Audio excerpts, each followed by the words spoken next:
Back repeatedly पूछे जा रहे हैं आपसे, चाहे वो टीचिंग के एग्जाम हो या एसएससी के। मैं वो डाटा आपके लिए कलेक्ट कर लेकर आई हूँ। ये 10 क्वेश्चन बहुत ही ज़्यादा इंपॉर्टेंट है, बैक टू बैक ही पूछे जा रहे हैं। इससे आपको ये पता लगेगा कि वर्ण विचार चैप्टर से क्वेश्चन किस फॉर्म में आते हैं, और आगे भी इस तरह के क्वेश्चन आप अगर लेना चाहते हैं, हर टॉपिक से रिलेटेड मैं आपके लिए क्वेश्चन लेकर आऊँगी। आप मेरे चैनल को सब्सक्राइब कर सकते हैं। इस चैनल पर आपको सीटेट, एसटेट और सभी टीचिंग एग्जाम्स की अपडेट मिलती है, और टीजीटी हिंदी और पीजीटी हिंदी की तैयारी बिल्कुल फ्री में करवाई जाती है। चलिए वीडियो को शुरू करते हैं। वर्ण विचार चैप्टर से आपका बहुत ही इंपॉर्टेंट फर्स्ट क्वेश्चन आपके लिए है, अनुनासिक स्वरों का उच्चारण स्थल कौन सा है।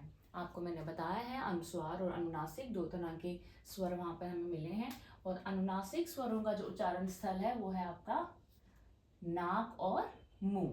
ठीक है, आपको इस तरह से 4 ऑप्शंस दिए होंगे और आपका आंसर है इसमें नाक और मुंह। इनमें से किसका उच्चारण स्थान कंठ है, मतलब किस व्यंजन का उच्चारण स्थल कंठ है, गले से हम बोलते हैं। आपको मैंने बताया है तो आपको पता होगा। आप मेरी वीडियो देख सकते हैं वर्ण विचार वाली इन डिटेल। इनमें एक भी क्वेश्चन ऐसा नहीं है जिसका आंसर आपको उस वीडियो में ना मिले। इसका आंसर है आपका ग। जो ग व्यंजन है ये हमारा कंठ की सहायता से बोला जाता है।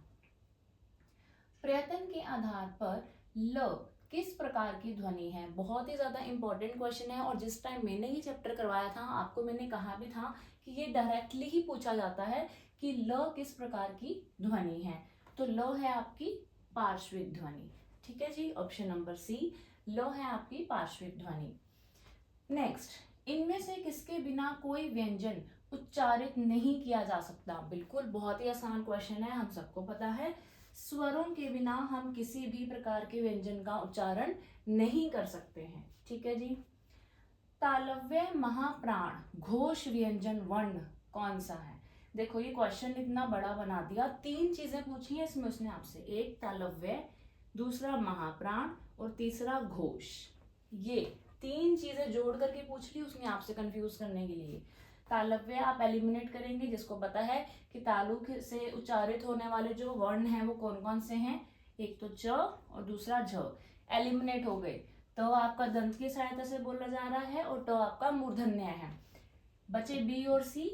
महाप्राण, महाप्राण हमें पता है कि आपका दूसरा और चौथा वर्ण होता है। आपका झ आपका यहाँ पे चौथे नंबर पर आ रहा है, मतलब ये महाप्राण है। और च आपका क्या है, अल्प प्राण है, क्योंकि ये जो है वो पहले नंबर पर आ रहा है। ठीक है, तो आपका आंसर हो जाएगा यहाँ पर झ, एलिमिनेट कर लिया हमने।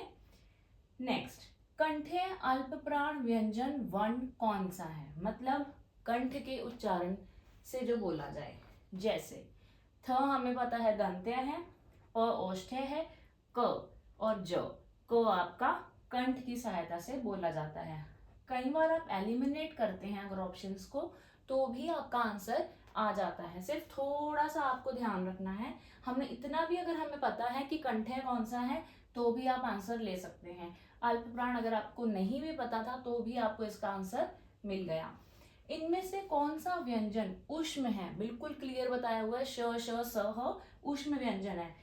प भी नहीं है, क भी नहीं है, ट भी नहीं है, श आपका क्या है, उष्म व्यंजन है।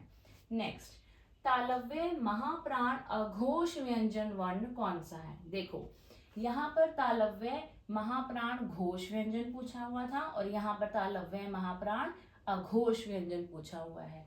बहुत ही ज्यादा फेवरेट है इनका ये क्वेश्चन, बैक टू बैक पूछ रहे हैं आपसे। तालव्य क ख ये कंठ का है, ट ठ ये मूर्धन्य है और च छ झ। देखो महाप्राण हमें पता है दूसरे और चौथे नंबर का होता है, छ आपका दूसरे नंबर पर आ रहा है और ये चौथे नंबर पर। अघोष व्यंजन कौन से होते हैं, जिनमें घर्षण नहीं होता, मतलब पहले दो, यानी कि छ आपका क्या आ जाएगा यहाँ पे, अघोष व्यंजन। जबकि ज झ ण ये सारे क्या हैं, घोष हैं। ये थोड़ा डिफिकल्ट था कि वो सॉल्व कर सकता है, इसने पूरी प्रैक्टिस की हुई है। नेक्स्ट, कौन सा वर्ण अघोष है, बहुत ही सिंपल, डायरेक्ट ही पूछ लिया। अघोष मतलब पहले 2 में से होगा और बाकी सारे लास्ट के 3 होंगे घोष। क ख ग घोष, ठ ठ ढ घोष, च ये है जी आपका अघोष, प फ भ म, है ना, ये सारे क्या है, घोष। अघोष पहले दो होते हैं और अघोष पहले दो और घोष वर्ण होते हैं वो जिसमें घर्षण होता है, और घर्षण हमेशा लास्ट के 3 व्यंजन में होता है। हिंदी में अल्प प्राण वर्णों की संख्या कितनी है? डायरेक्ट क्वेश्चन पूछ लिया, बिल्कुल आपका फैक्ट पूछ लिया है यहाँ पे कि हिंदी में अल्प प्राण वर्णों की संख्या कितनी है आपको मैंने बताया था 31। हिंदी में अल्प प्राण वर्णों की संख्या है जी आपकी 31।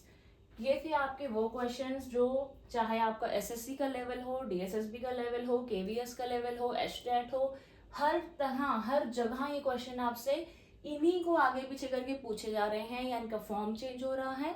अगर आपको ये वीडियो अच्छी लगी है, लाइक करना, शेयर करना और चैनल को सब्सक्राइब करना। मैं आपके लिए अब ऐसे ही डिफरेंट टॉपिक से इंपॉर्टेंट क्वेश्चंस की सीरीज लेकर आती रहूंगी ताकि आपकी प्रैक्टिस होती रहे और आपको पता लगे